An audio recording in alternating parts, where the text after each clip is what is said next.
Buenas tardes, me presento, soy Ángel Martín García González, de parte y estudiante de la UNIDE.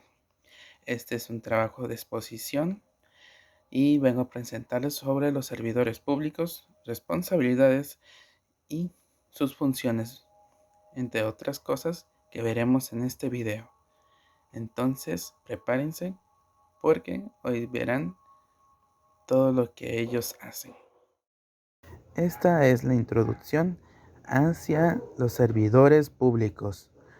De un servidor público, como conocemos, son los miembros o respectivos órganos de las corporaciones públicas, como los congresistas, diputados, concejales, entre otros empleados que están al servicio de nuestros respectivos estados, entre la comunidad que ejercen sus funciones en formas previstas por la Constitución de acuerdo a la ley y los reglamentos en sus tareas y responsabilidades que ejercen y que se les asignan a una persona con la competencia requeridas para llevar a cabo con el compromiso de satisfacer y cumplir los planes de desarrollo de los fines del Estado.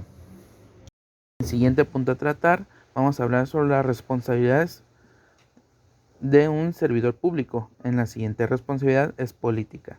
La responsabilidad política se constituye como un servidor público específicamente a la cual su función tiene trascendencia en el colectivo por su evidente nivel jerárquico superior. En el ejercicio de sus actividades ocurrirá actos u omisiones graves que redunden en prejuicio de los intereses públicos fundamentales de su buen despacho. En esta responsabilidad se determina mediante un juicio político que consiste en un procedimiento desarrollado ante el Congreso Federal a partir de una denuncia de cualquier ciudadano, a través de la cual se determina la responsabilidad de los actos del servidor público, en caso que ocurran actos o omisiones graves que redundan al prejuicio, intereses públicos fundamentales o de un buen despacho, destacando indefectiblemente la naturaleza esencial del juicio político como un medio o instrumento del que puede hacerse uso de un órgano político respecto a los actos que redunden en los intereses públicos fundamentales o de su buen despacho, cuya tutela básicamente corresponde a los órganos legislativos federal o local, precisamente por la materia que la regula. La responsabilidad administrativa. En los siguientes términos de la facción 3, artículo 109 de la Carta Magna, se aplicarán sanciones administrativas a los servidores públicos por actos u omisiones que afecten la legalidad, honradez, lealtad, imparcialidad, eficiencia, deberán ser observados en el desempeño de sus empleos, cargos u comisiones. Sus consecuentes sanciones, además de comprender el aspecto disciplinario, deben incluir la representación del daño que se hubiere causado al Estado, aunque se identifica como una sanción civil por naturaleza resarciatoria. Sigue siendo una responsabilidad con base en leyes del procedimiento administrativo. Responsabilidad penal. Conforme a la fracción 2 del artículo 109 de la Constitución, la comisión de delitos aparte de cualquier servidor público será perseguida y sancionada de los términos de la legislación penal. Delitos cometidos por servidores públicos: ejercicio indebido del servicio público, abuso de autoridad, coalición de servidores, uso indebido de autoridades o facultades, intimidación, ejercicio abusivo de las funciones, tráfico de influencias, cohecho, peculado y enriquecimiento ilícito. Responsabilidad civil. Artículo 113, comprendiendo en el título cuarto de nuestra Carta Magna,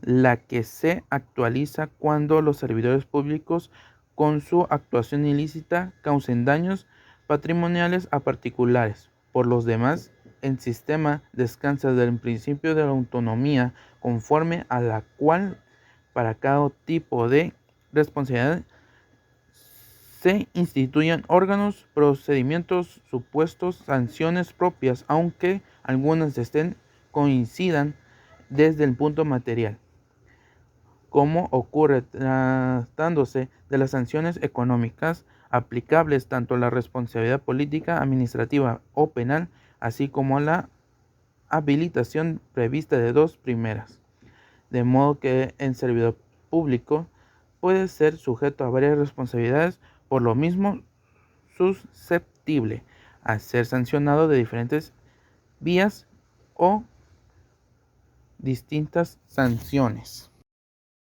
El siguiente punto a tratar se llama la Ley Federal de la Responsabilidad de los Servidores Públicos, llamada así LFRS. LEFSE. Dicha ley establece que las responsabilidades administrativas de los servidores públicos, determinando sus obligaciones a fin de salvaguardar la legalidad, honradez, lealtad, imparcialidad y eficiencia en el desempeño y funciones de los empleados a cargos y comisiones, de las sanciones aplicables por los actos u omisiones en que incurren, así como los procedimientos de autoridades para aplicarlas. Puntualizamos que las responsabilidades administrativas es la responsabilidad civil de las personas en sus actos públicos y no recaen en las instituciones que representen. El siguiente tema a tratar es juicio político. En procedimiento de orden constitucional que se realizan en las cámaras del Congreso, la Cámara de Diputados como órgano de acusación, en la Cámara de Senadores como un órgano de sentencia. Cuando los actos u omisiones de los senadores públicos señalados por el artículo 110 de la Constitución redunden en perjuicio de los intereses públicos fundamentales por violaciones graves a la Constitución, a las leyes federales que de ella emanen, así como por el manejo indebido de fondos y recursos federales. El último tema a tratar es fuero de inmunidad parlamentaria y juicio político en México, donde se exponen las recientes iniciativas de reforma presentadas en el Congreso de la Unión y en las legislaturas locales que buscan eliminar o modificar esta figura jurídica. Igualmente se mencionan las iniciativas de modificación de otras figuras, la inmunidad parlamentaria y el juicio político. En estos tiempos, las recientes raíces de diversos casos de corrupción de gobernadores y de sospechas de vehículos con organizaciones criminales de algunos legisladores han resurgido a debate la figura jurídica del fuero de la legislación federal local. Encontramos que en el artículo 61 apoya esto. Los diputados y senadores son inviolables por las opciones que manifiesten en el desempeño de sus cargos y jamás podrán ser reconvenidos por ellas. Esta es mi conclusión final. Entonces, lo que podemos ver sobre los servidores públicos, no la tienen tan fácil, sirven al pueblo, una jerarquía, y tienen que ser vigilados. Bueno, no tienen, son vigilados por su mismo servir, ya que dependiendo de su vida cotidiana, hasta para eso los tienen que estar monitoreando. Porque hasta ahorita hemos visto que han tenido relaciones ilícitas con ciertas organizaciones. Pero bueno, así es su mecanismo de gobierno. Les agradezco por poner atención. Les deseo buena noche, buen día y un buen año. Aquí se despide Ángel Martín García González.